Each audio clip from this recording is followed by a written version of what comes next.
Hello, everybody, and welcome to today's webinar presentation, DevOps Pulse 2022, Observability Trends and Challenges, brought to you by Logs.io. I'd like to introduce you to our presenters. Jonah Kowal, CTO.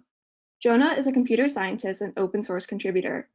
He has 15 years of experience as an end user across startups and enterprises, specializing in security and operations.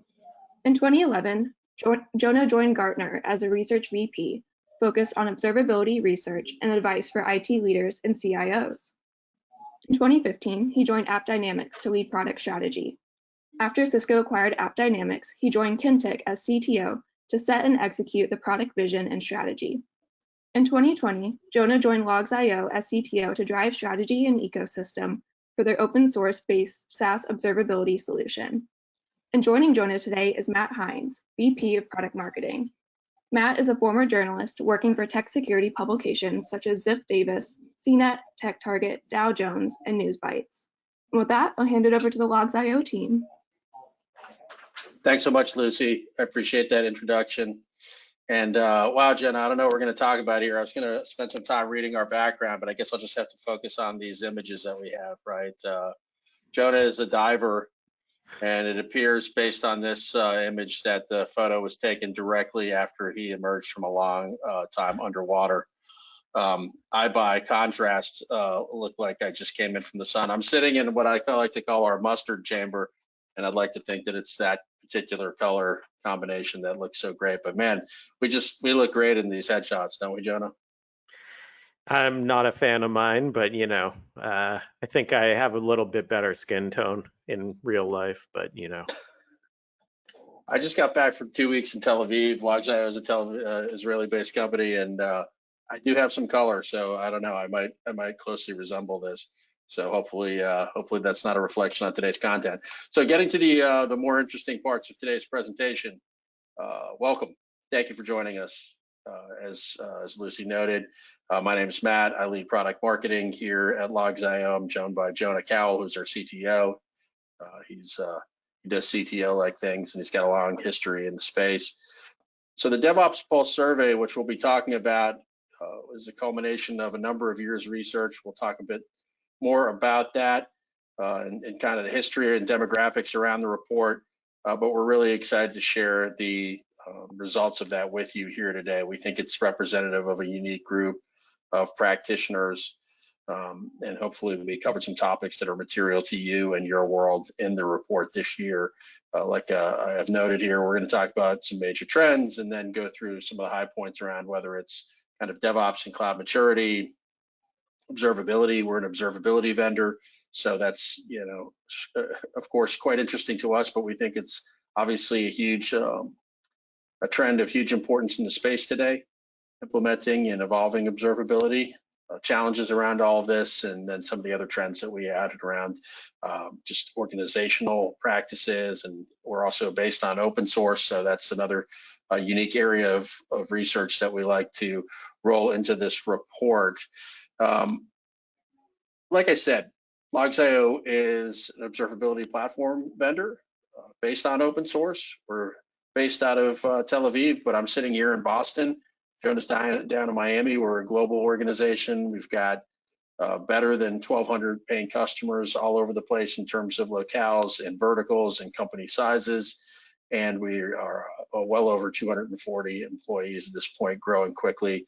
You can see a number of our marquee accounts listed down here at the bottom of the page. We're very grateful for their business. What's the platform? Again, yes, you're not here to hear about this. And I did want to chime in, Matt, 1 second, is that we're always hiring and we're always looking for talent, and we're going to talk about talent today, but definitely hit us up, check out some of our openings. We're looking for a lot of talented folks to help us on the journey. Sorry to interrupt, Matt, but go back to it. Thanks. Yeah, I'll go back to the very quick shilling aspect of our presentation here today. Thanks for getting that in. It's obviously of great import to everybody these days, and we are hiring. But yeah, we've got an open source observability platform, right, based on open source, but very relevant across the board, like I said, to organizations of all sizes today. This is we talk about full stack observability these days. We're talking about logs, metrics, and traces. We also have a SIM. Again, we're not here to talk much about that today, so I'm going to move on quickly. Right, if you want more information about our product, I'm sure you can find us. Come to our website, logs.io.com, or logs.io, actually. So the report.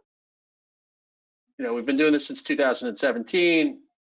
Topics have evolved significantly over the years. Jonah's going to talk a little bit more about that. I'll hit quickly on the demographics, right? We had over 1,000 responses. DevOps engineers, developers, those are the sweet spot of folks who were participating in the research this year.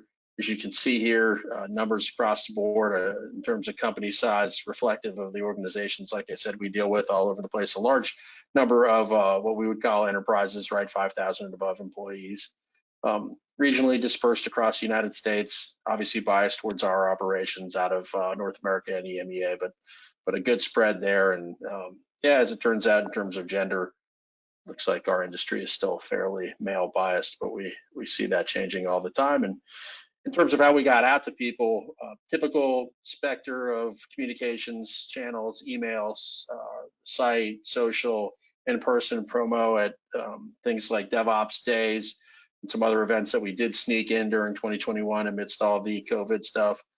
And yeah, hey, listen, this is our survey. We conducted it. I'm sure there's a bias towards the kind of people that we talked to, but I think we got as broad as we could, and we saw a good response. So Jonah, you've obviously been here a little bit longer than me, and you've got a bit more experience with the research. What are your thoughts on the report history and context? Yeah, so every year we tend to focus on a certain area, and we do that to kind of drill deeper into certain trends that we're seeing. So last year we did some additional things around COVID and working from home. The year before we focused on security a bit more, just to see how things were evolving. And since we've been doing this, we kind of, we target different areas. This year, we looked at some of the evolutions around organization and a few of the other areas that you'll see us dig into a little bit more during the analysis here.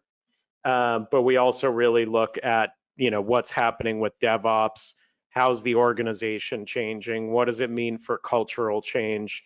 Because DevOps isn't just about technology, it's about people and process and philosophy for the most part, which is can be pretty heady stuff, but for us technologists, but it's really important to get people working together. Of course, open source is a massive change in DevOps. That's part of the empowerment, is letting people do what they want with the technology. And obviously, observability's grown up a lot over the last 5 years. It was a brand new term when we started this research, and now it's pretty mainstream. Similarly, Kubernetes has become pretty ingrained in production systems these days, which has created new challenges around operationalizing it. So lots of good stuff here that we're going to cover in a little bit more depth. Back to you, Matt. Yeah, and I think we've done an okay job of sort of creating threads of research across the years. With like Jonah noted, we've changed the topics here and there over the years where we thought there was an area of interest or something was perhaps less relevant. We started out in the world of is DevOps relevant? I don't know that that's a particularly useful question, particularly for this audience anymore, because we know that it is.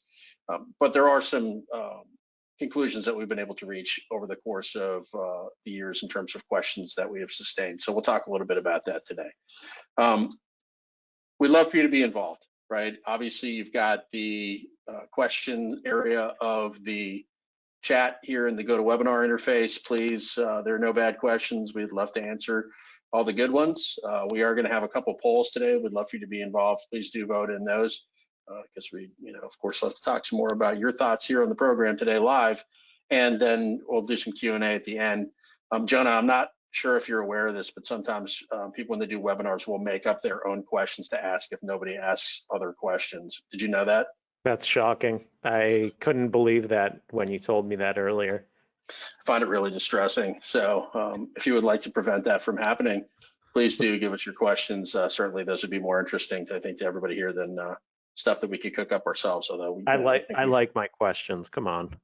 I like your questions too, but hopefully we've been able to attract the, I put this kind of torch wielding mob in here, and I'd much prefer that response than a bunch of kumbaya. Okay, so major trends in the big picture, right? We're going to talk about each of these points individually, or some of them as we go through the program today, as I noted, but these are sort of the takeaways at the top level where we stood back and said, this is kind of the headline material, right? And yeah, DevOps practices continue to mature quickly. That's no surprise, right? We're 5 to 10 years into the world of DevOps and Agile being really widespread methodologies that most organizations that build software are involved with today. We were happy to see that observability, which is the world that we play in, at Logs.io, is also coming along, right? Several years ago, I think there was more mindset towards things like log management and APM, but we've seen a more robust set of processes and certainly tools that are being engaged across the space today. Our respondents told us that they feel pretty good about where they are on their observability, DevOps, and cloud journeys. And no surprise, there's still some challenges, right? A lot of interesting feedback in terms of what the specifics are around different companies' sticking points. And yeah, there's this year's big finding. So one of the questions that we did carry over from previous years was this notion of how much time does it take to perform mean time to response or resolution? And that went up this year, right? We should hope and think on some level, I guess I'm silly or optimistic to think that MTTR would continue to go down as we got better at doing stuff. But as it turns out, there are things like data volumes and complexity and some of the other things that we'll touch on today, disparate tooling, incomplete process, yada, yada, that apparently it's become harder to do MTTR. So we thought that that was pretty interesting. And that's sort of our big, I don't know, what are we going to call that, exclamation point on this year's report, Jonah? Yeah, it's a bit shocking for sure, but it's not that surprising. I mean, with the growth that we've seen during COVID in digital technologies, all of the companies are investing, building, implementing new ways for us to collaborate and work together. So that's been a big change. And then as DevOps teams have to learn to work not in the same office, I think that just helps communication and collaboration, which is a really important part of that sense of ownership and accountability that's really part of DevOps. The downside to this whole shocking revelation of the survey down below is that engineers are overworked, they're burned out, people in ops are really burning the candle at both ends. We hear this regularly. We see it on our teams trying to manage and scale a highly complex service. And that's just a big challenge for everyone. So I'm not surprised to see it. I'm saddened by it because it puts a lot of stress on people that are already stressed. I mean, everyone's kind of, now we're finally starting to feel some of the burdens come off, but it's been a big challenge for lots of folks to deal with these changes and the workload, honestly. So we'll peel back the layers a little bit more. I think some of the other findings from this year's report support the challenges that are resulting in this, but it's worth keeping an eye on, and we'll certainly continue this particular question into future years and see it. Hopefully at some point we reach a tipping point where it goes down, but who knows? Maybe this is just because folks have greater visibility into so many different things these days. So trends worth noting. Let's do a little bit of quick back and forth on these because I'm not going to read through all of them. Nobody wants to hear me read all the words on the slide here. If you haven't downloaded the report, we encourage you to do so. I had a link up earlier and neglected to point that out. So please just visit Logs.io and you'll be able to find the full report. And the other noteworthy trends beyond the MTTR conclusion were what you see represented here on the page. So let's just do a little bang bang, Jonah, as we go through these. Observability tools, Sprawl persists. There's a ton of different capabilities out there. There's open source, there's proprietary, there's all the different flavors thereof. People are adopting, different elements of the stack, right? It could be log management, it could be metrics, traces, APM, some of the other unique capabilities that are out there. What are your thoughts on this? Do you think this is going to be a continued, sustained issue as we roll forward? Yeah, I mean, the problem here is that I've been asking this question for lots of years. I did it through my 4 years as an analyst. I did it at vendors, and the fact is that most organizations have, in the large enterprise, have easily over a dozen tools minimum. And that was the average that I typically looked at. So we're actually on the smaller side, but then again, the logs.io demographic is not necessarily only large enterprise. And some of the clients that I used to speak to at, Fortune 100 companies would sometimes have upwards of 70 or 80 different observability and monitoring tools. So it's pretty crazy due to M&A mostly, and that it's really hard to replace and consolidate these things. I think it's going to get this is going to get worse before it gets better, because as we add new layers of technology, we're adding new layers of observability, and we're not necessarily replacing the old layers.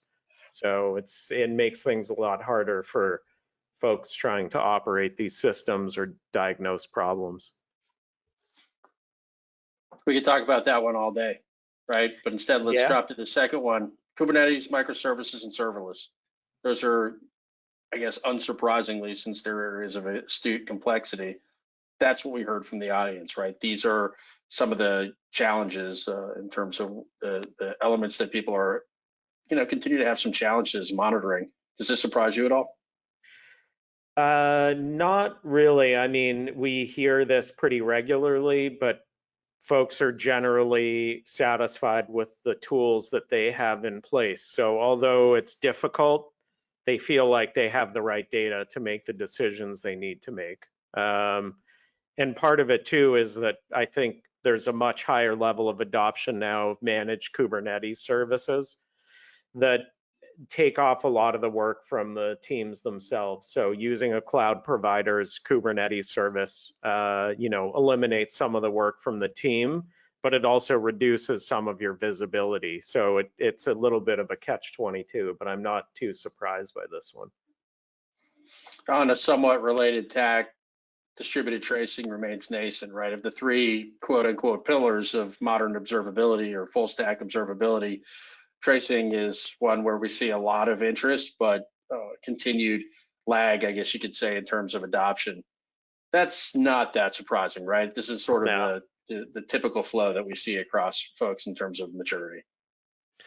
Yeah, I mean, it's always way harder to implement tracing the right way. So the lift is heavier and the complexity of doing so can be higher. So everyone wants it because it solves a lot of problems, but it's hard to do. And because of maturity, it's always going to be sort of a high bar. I was just talking to a large bank earlier today, and they were talking about how logging is still the de facto way they do everything, because log files, as soon as we start writing software, we deal with log files. We do it in our first computer science class. Now, distributed tracing, highly advanced topic that a lot of people just don't have a lot of experience with. So I think we just have to keep educating and implementing it and experimenting with it, which is why open source is so important for this, because it really gets these technologies that used to be highly, really expensive and difficult to implement now in the hands of everyone because it's open source. So hopefully that'll get better over time, but I still think it's going to be pretty small percentage. I don't know about you, but in my original computer science class, they were talking about punch cards and smoke signals. Maybe you're a little bit after me. Not for me. We had log files for sure. COBOL, right? Definitely something like that. Security is an area that we've spent a little bit more time in years past. We scaled that back a little bit to focus on some other areas, but of course, security, DevSecOps, however you want to skin it up, obviously continues to grow in terms of the area of focus, or the amount of focus, I should say, that DevOps practitioners are required to apply to it, correct? Yeah, I mean, it's always going to be a separate team dealing with security, but a lot of the critical way that we push software out is increasingly automated in pipelines that the DevOps team controls, and that's where DevSecOps really comes into play. Is implementing security controls in an automated manner during the deployment process. So I think it's an important trend, but it's still a small subset of what security means for an organization today. But we definitely will keep an eye on it for sure. And this last one is a big one, right? We definitely hear and see in this report practitioners highlighting the fact that data volumes and related costs have become an even bigger piece of the puzzle around monitoring in general, and certainly observability, right? With some of the models that have been out there in terms of throw everything at the platform, it's reached a point where this is going to become an increasing area of focus as organizations like to optimize their practices, right? I mean, we hear about this every day. Yeah, and I mean, now that we're probably entering an economic slowdown based on, what everyone's saying and realizing, I think cost controls are going to start to get tighter in every organization. And what that means is we're going to have to look at where we're spending money as we scale our businesses. And so I think this is a key way to control costs, is to focus on the data that we actually need to do our jobs. Well, we spent a significant amount of time on this one up top. We'll have to pick up the pace here, Jonah, as we go through some of the detail level on this. So let's get it rolling, right? I mean, listen, no surprise here. Like I said, 5 to 10 years in, certainly on the cloud front, if not on the DevOps front, more organizations than ever feel like they've achieved some level of maturity, right? 77% or more here around the cloud, and another significant amount around DevOps and DevOps practices, right? We're well into this this era, if you would, and it's good to see that people are pulling along and growing their practices effectively. Yeah, I mean, there's still a lot of folks running a lot of workloads on-prem. It's still a big challenge, and centralized traditional IT organizations are pretty hesitant on SaaS still. I hear it too regularly, but I think it's going to continue evolving for sure. And I think we're just going to see more and more automation. I was a bit surprised at the last bullet down here, which is that Azure was actually below GCP. It was kind of surprising to me because we see a lot of Microsoft presence, especially with our security buyers and more traditional businesses. So in most of the stats that I see, Azure is still the #2 cloud in terms of market share. So I was a little surprised by that one, but I think it's because of the number of cloud native companies that took the survey. They're maybe skewed towards GCP, which has a really excellent Kubernetes implementation, obviously because they invented it. So yeah, it makes sense. So there you have it, right? Best practices, adoption, journeys, people are moving along. That feels good. So let's go back to that MTTR number for our first poll, right? We're curious to know what folks here think. Are you experiencing higher MTTR? Or do you align with that finding of the report? And again, the different options that we've provided here are a subset of what could be, but we tried to spread it out as broadly as possible. So please take a minute and let us know where you land on this.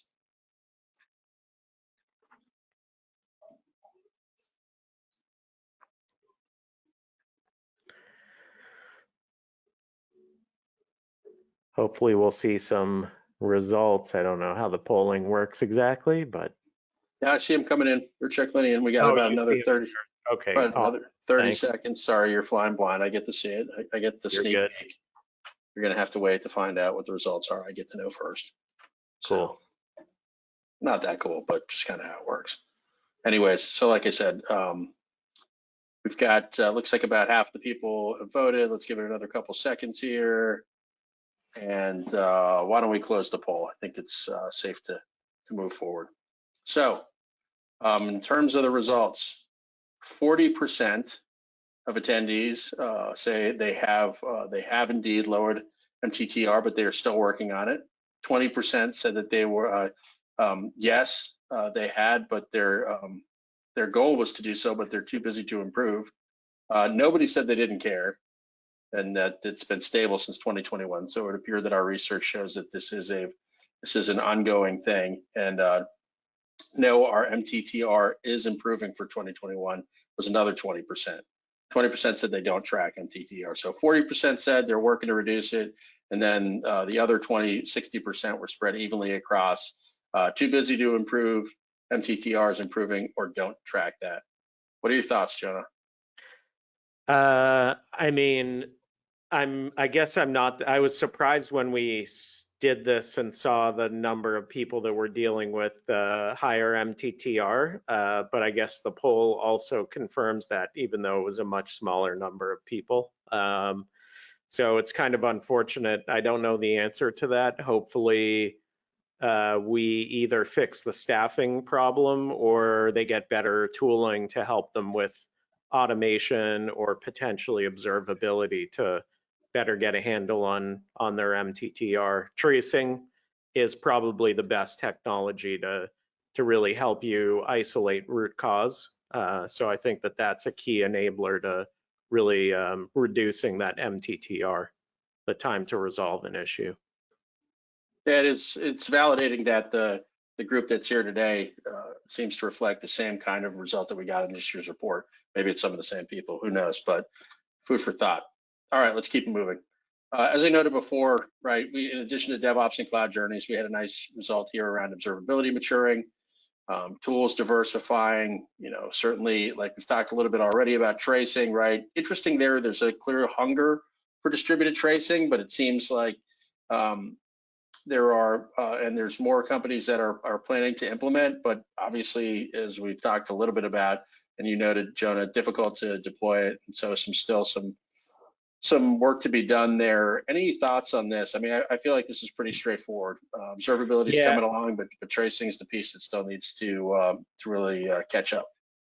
Yeah, I mean, I think that best of breed tooling is what people are going for today.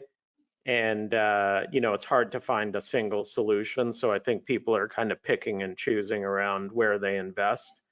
The other challenge is, tracing is difficult, but people really want to have that in place because it really helps with that root cause analysis and the isolation of problems. You can also generate metrics and logs from traces. So people oftentimes would like to just go to the end goal instead of go through the journey. And it's a noble concept, but I don't think it's realistic for most organizations that are pretty immature.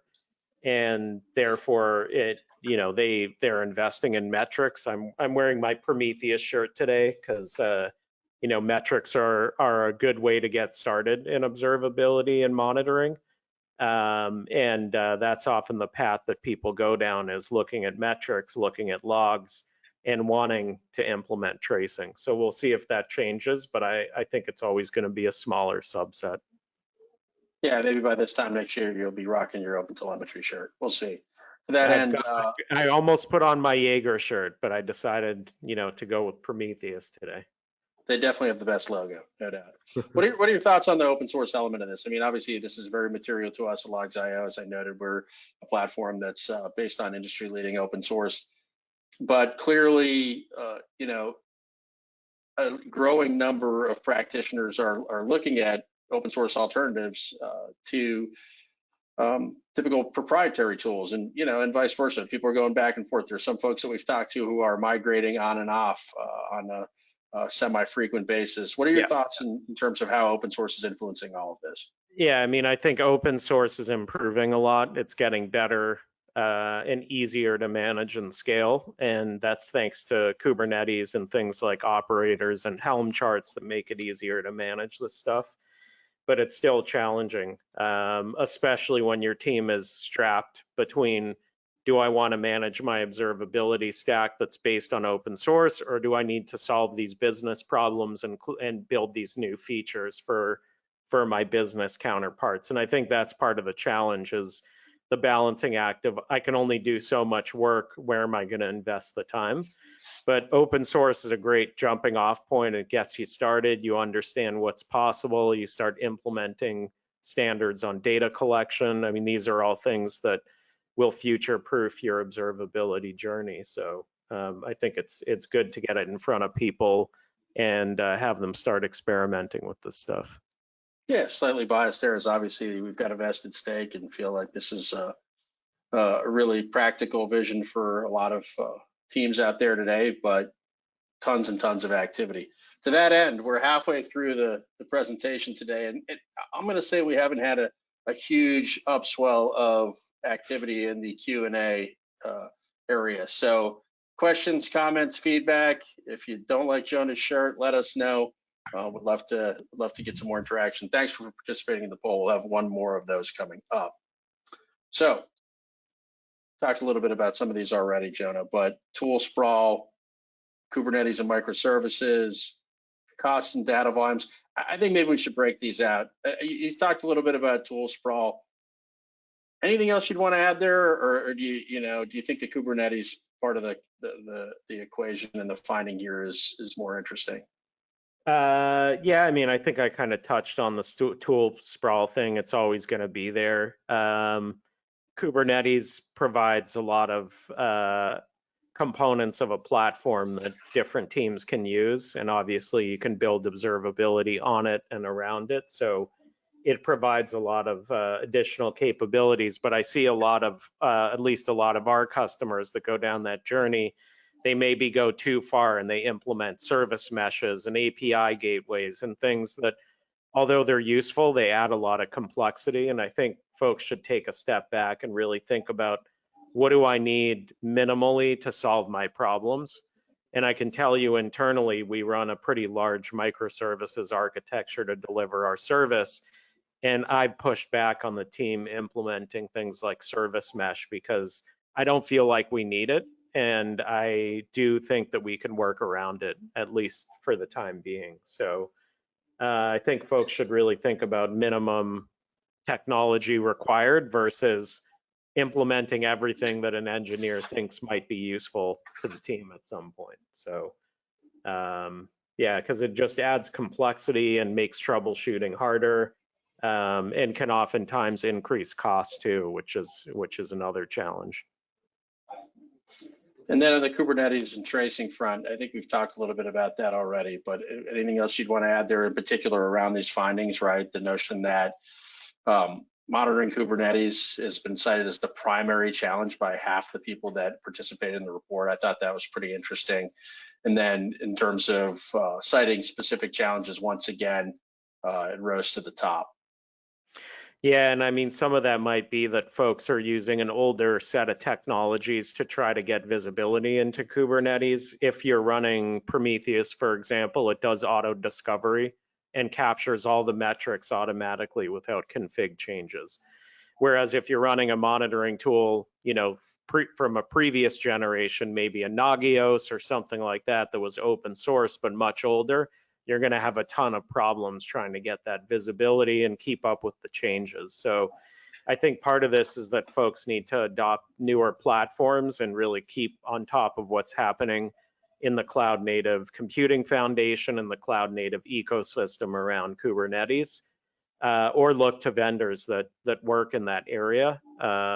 Obviously, we do that. There's plenty of other vendors that are very plugged into CNCF and support Kubernetes very well. But open source is a great option there too. And then I think this last point is not unrelated, but it's slightly, it's a slightly different channel. And it's this whole notion of challenges around data volumes, how that's led to a lack of visibility, and then the related costs, right? This is, I think, is a macro trend in the space, whether every element of monitoring these days, but certainly in observability.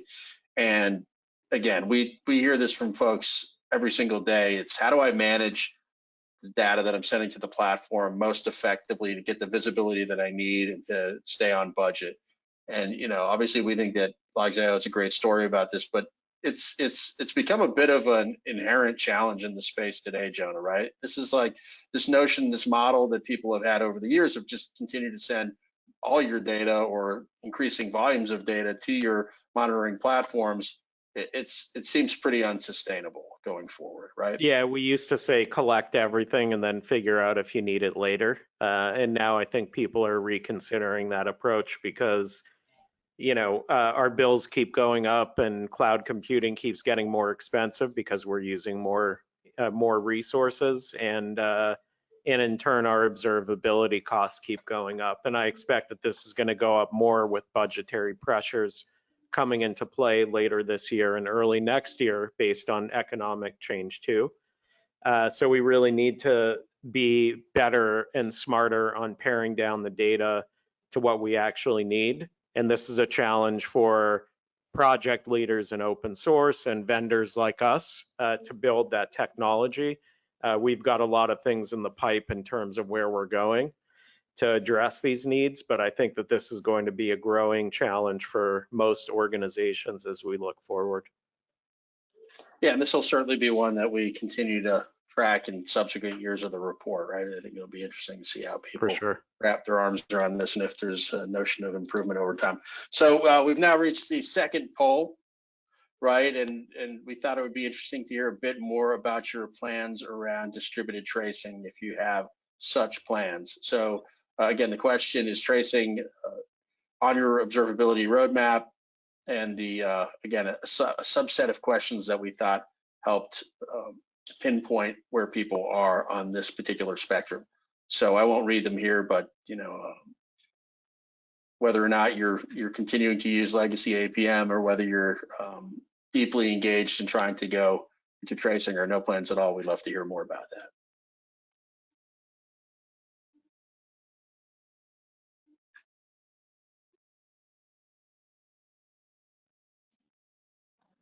Jonah, did you know that there is a powerful, sporty motorcycle called the Tracer out there these days?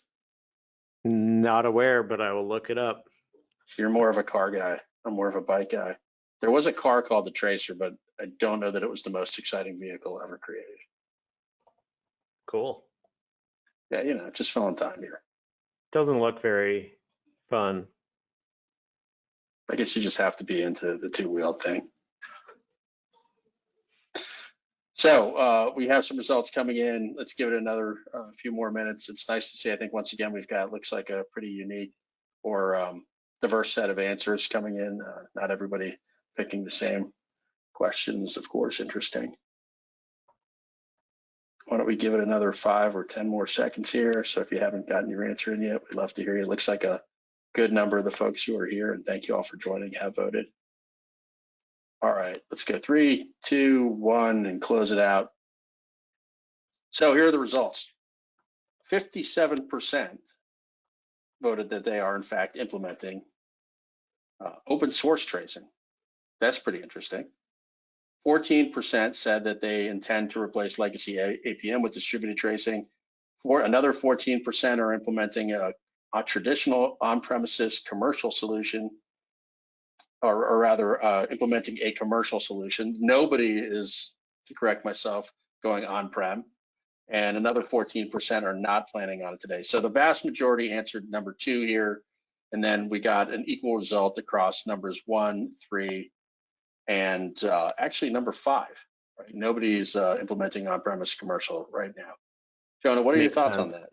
Yeah. Yeah, I mean, there still are a couple of vendors doing on-prem solutions today, and I do hear from some customers that they're still hesitant to go to the cloud and send a lot of their data to the cloud because they don't exactly know they don't know what's in their logs. That's one of the main problems, is that they don't know if there's PII or credit cards or other information in those logs, and that's a big challenge. We obviously have solutions to try to solve that problem, but it is still a concern. I'm not that surprised to hear about folks, replacing APM, going for lighter weight distributed tracing, and I'm not surprised at all to see people looking at open source tracing solutions. With open telemetry, it really changes the ballpark in terms of data collection. And I think that there's some great open source tools like Jaeger, which is obviously the one we embed, but is also freely available. And there's been some nice evolution in Jaeger. And I'm going to make a quick plug that if you're attending KubeCon, which is in a few weeks, I'll be there. And I'm actually doing the Jaeger talk. So those of you that are interested in Jaeger, join up virtually, come to the physical event, and you'll hear about some of the cool stuff that we have going on the project. So perhaps a bit of logs.io bias here, right, with the strong open source result, full transparency, right?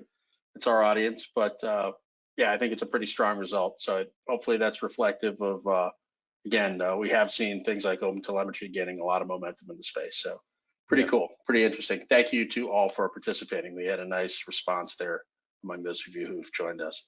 So let's keep it moving as we move through the hour. This is a cool one. You know, I know, Jonah, I know your perception is that shared services is something that's been around for a long time, but obviously we've had a lot of conversation. I got a note here. It said the screen sharing is on the poll, so I think we want to bring it back to the slides if that's possible. You see? Hopefully that's remedied. I'll just keep talking like it has either way. So the content that we're sharing right here is related to Matt, you're still showing the poll, so oh, wonderful. All right, let's try again. I think how's that? Looks great. Perfect. You're good now. Beautiful. Thank you. Appreciate that. Yep. My kids are familiar with me just continuing to drone on while a lot of things are happening that I don't notice. So I appreciate people stepping in and helping me out when they can. Now, so there's the cultural side of it, right? And shared services is, the notion of a centralized team that implements monitoring or observability broadly for a broader set of stakeholders, right? For different monitoring teams. This is something that we're certainly hearing about more and more. In larger organizations, clearly there's an even greater bias towards it. I think it's about efficiency. I think it's about consolidating data. We hear about, flexibility with guardrails is something that we recently heard from a customer who's, things like SOC 2 compliance are a part of their observability world. But of all the things that we hear about here, sure, DevOps continues to split the work, right? Observability knowledge is still maturing. That's not too surprising, but shared services thing is coming on pretty strong when you see 85% of people identifying that as part of their strategy today. What are your thoughts on that in general, Jonah? I know your position is that this has been around for a long time, but I think the research surfaces. Yeah, well, I mean, it was actually around, it was a lot more common many years ago. And then with DevOps, we actually decentralized and gave all the teams choice as to what they implemented. And so a lot of those centralized teams were actually disbanded in favor of, providing autonomy to the DevOps teams. The challenge is that those DevOps teams went and implemented all kinds of different things, and there was no consistency and a lot of waste in that process. So now we've seen platform teams come into play, and many times a SRE or SRE team, if you like to use the term that most folks use, these teams are actually creating or building platform services and capabilities. That could be the Kubernetes infrastructure, it could be the pipeline, it could be some other automation system that you're running, and it could be observability. And so these platform teams try to create a shared service for everyone to take from, but the DevOps teams still have choice. And oftentimes the platform team competes with external providers of these services. So it's an interesting change because of DevOps that's gotten a lot more complicated, but I think that the trend towards platform teams is definitely going to continue. The other piece that these platform teams provide is expertise. So if I need help implementing observability, the platform team is often going to have, here's a library, here's how to do it, this is what we've set up and made it easier for you to get value out of it. So. Yeah, it's certainly a lot of work ongoing to try to evolve capabilities to support this, right? And we've been focused on that, and I think a lot of people are, and it's interesting to see that everything is sort of moving in this direction, certainly some organizations more so than others. But yeah, from a cultural side, I think that was one of the more interesting things that we found this year. Open source, we've talked a little bit about this. The numbers pretty strong here, right? 90% of respondents using open source in some way, shape, or form is really strong. 10% using 100% open source, obviously a much smaller number, but pretty interesting there. and a decent spread across the response, but clearly, you know, a lot of activity. And the benefits, you know, everything from ease of integration to the power of the community, lower TCO and familiarity, a broad spectrum of reasons behind that, including avoidance of vendor lock-in, and you know, everything comes with its challenges. So, you know, I'm not going to read through all the words on the page here. There's, I think this is one of the interesting chapters in the report. Jonah, what's your thought on the state of play around open source and observability? Clearly, we spent a lot of time on that here alongside. Yeah, definitely. There's a lot of evolution going on, both in terms of the open search community and project, of course, open telemetry. And I think, you know, making these tools and technologies work better together is going to benefit everyone. And of course, looking at, you know, the foundations behind these. So looking at projects from CNCF and Apache is a key benefit, you know, to adopting these, because you know that they'll be around for a while, that they have a solid community. There's many maintainers involved in them. So it's definitely important to understand the community around the project and where the project is going if you're going to adopt it, because it can be an issue around the future path for something. And we've seen quite a bit of that happen this year. And I think we're going to see more changes in the ecosystem around licensing and projects in the future. So yeah, it's always an interesting interesting change when these things happen. Yeah, sure. We've been along for the ride, right? Obviously, things like open telemetry, massive influence in the space around tracing and some of the things we've already talked about today. So it will be pretty cool to see where that goes in the coming years. Security, didn't spend a ton of time on this. I don't think it's really, you know, it wasn't a major area of research for us. Maybe we should readdress that in coming years. Folks can let us know in the feedback. You know, basically everybody said that, you know, security is a growing part of their practice these days. That's not too surprising, Jonah, right? I mean, I think DevSecOps is still emergent, but everybody everywhere is concerned about security these days. So no surprise that, you know, in the world of DevOps, where it's been, you know, proffered that this is going to become a primary area of focus, we see a growing response, right? Yeah, especially with pipelines maturing and more folks going down the path of continuous deployment. It's really automating security in that pipeline, you know, that's really key. So definitely going to continue seeing that trend accelerate. We do need better tools and open source around that. It's still an area where it's mostly vendor solutions, and you know, there's pretty limited tools to help secure a pipeline. So hopefully there'll be more projects out there on that vein. Yeah, and we'll certainly, you know, to some component, we'll continue. We have made security an element to the report year to year, and we'll continue to keep our eyes on that. And I'll encourage people to take a look at the full report. It's a little bit more detail level. So what does it all mean, right? In the interest of time, we want to leave a little bit of time for Q&A. I'll encourage those of you who are staying with us, and thanks to all of you who are. It's a pretty good result. Please do enter your questions into the GoToWebinar interface. We'd love to get your questions into the Q&A session that'll follow up. But listen, I'm not going to read across all these. I think we've touched all of them in some way, shape, or form already, Jonah. I'm just curious, when you look at the DevOps Pulse 2022 report, what are your assessments as somebody who's been in the field for a number of years? What's striking to you? What do you think the big picture takeaway is here for practitioners? So, I mean, I think that cost is going to be more important. I've said that a few times, and people and talent are going to continue to be some of the biggest challenges, and they're related to each other because people end up costing us a lot of money, and it's hard to find good people, and we want to make sure that they're really solving the biggest challenges for the business. So growth is still the #1 priority for the business. And obviously that means that we want to offload a lot of the things that every company's doing, like observability or running infrastructure, which is why people are moving to the cloud. And so I think that the economic changes are going to create some new dynamics and make for interesting survey data later this year, if not next year. When we do the next DevOps Pulse. So I'm looking forward to seeing the trends, analyzing the results, and yeah, it's interesting stuff for sure. Yeah, and always interesting to see the trends year over year. So who, what, why? Again, would love to have more of your questions. Please do keep them coming. I've got one here, Jonah, specific to open source. The question is, what's your view on Apache Skywalking?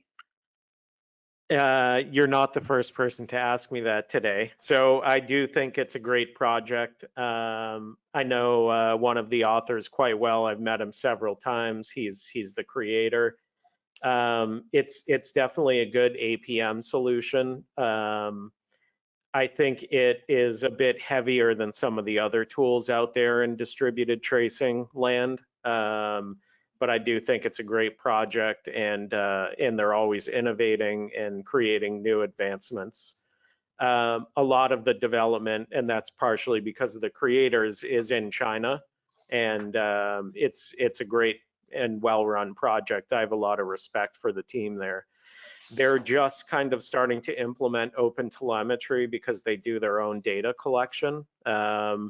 And so there's some work going on, how to integrate logging into OTel and do various things. So one of the challenges that I see for Skywalking is how they actually support open telemetry natively and what the plans are around that, because I know it's an area where they kind of took a step back after being burned a little bit by the open tracing API changes. So we'll see what happens there, but it's definitely a cool project. So we have a few other questions. Seems like we've got good response from folks interested about some of the things we talked about around open source today. But let's jump. I'll go to one of the business questions is how can we cut the cost of observability, right? Which is a business question. I know you talked about that a little bit, Jonah, but what are your thoughts? So, I mean, obviously trying to eliminate data that's not going to be useful. So data that's noisy, potentially. A lot of the vendors, including Logs.io, will do filtering for you. We also actually don't charge for filtered data. And many of our customers actually filter 90% of their data, which means they cut their bill by 90% just by filtering out things that they don't need. We've also built some other technology. You could recreate this on your own, but take a look at all of your dashboards and alerts in your system, in your Prometheus system. And any metrics that you're not using in those dashboards and alerts, you could eliminate them, or you could reduce the frequency of those metrics. By doing that, you could reduce the level of storage and processing that you have. So there's a lot of ways that you can actually reduce the data volumes and reduce your cost. Whether you're doing it yourself or using a vendor, there's lots of ways to do that. It's not entirely technology. You need people to analyze this and look at it, which is one of the other challenges to cutting costs. Let's jump back to one of the open source questions. We talked a bit about open telemetry already, but we had a question about where do you think open telemetry is going to be by the end of 2022?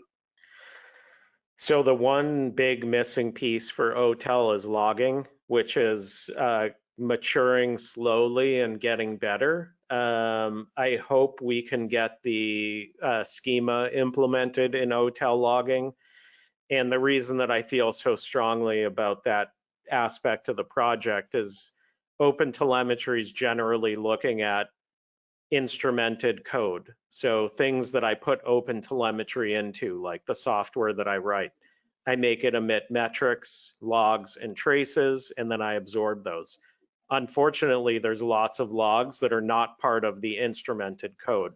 So think about the data coming from AWS, coming from the operating system, coming from your CDNs and other providers that you use.